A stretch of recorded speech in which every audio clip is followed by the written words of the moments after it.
रखते हैं। दोनों पैर से पहले वज्रासन में बैठ जाते हैं, फिर एक पैर पर बैठते हैं, दूसरे पैर को ऊपर से रखते हैं। जो पैर ऊपर से है उस हाथ को ऊपर से लगाएंगे, एक हाथ पीछे से लगाएंगे, बांह कान से लगा हुआ हो।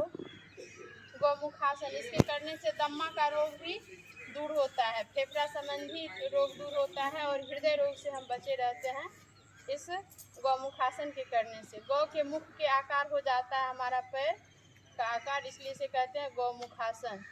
और गौ माता से भी हमें बहुत कुछ मिलती है, इसलिए गौमुखासन से भी हमें बहुत कुछ मिलती है, लाभ होता है। इसलिए सभी गौमुखासन को करेंगे। गौमुखासन को बहुत ही प्रेम पूर्वक ध्यान पूर्वक कीजिए, इससे भी फेफड़ा सबल होता है और मजबूत होता है।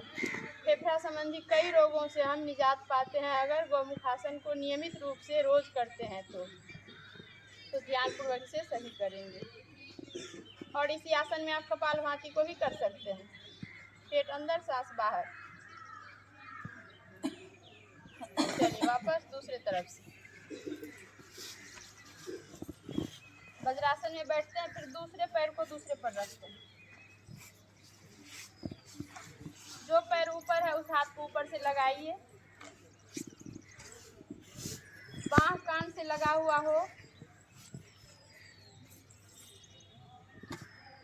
अगर किसी का हाथ नहीं पकड़ा रहा है तो आप पीछे इस तरह से हाथ को रख सकते हैं। इस पोज में आ जाना है, इस पोज से भी आपको लाभ मिल जाएगा।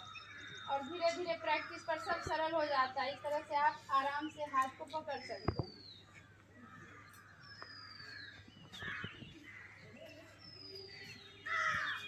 चलिए विराम दीजिए। अभी हम लोग चौथा आसन कर चुके हैं, गौमुखासन। बैठ करके करने वाले आसन 4 आसन कर चुके हैं। वज्रासन में बैठ करके मंडूकासन, शशकासन, वक्रासन और गौमुखासन। अब हम लोग पेट के बल लेट करके करेंगे।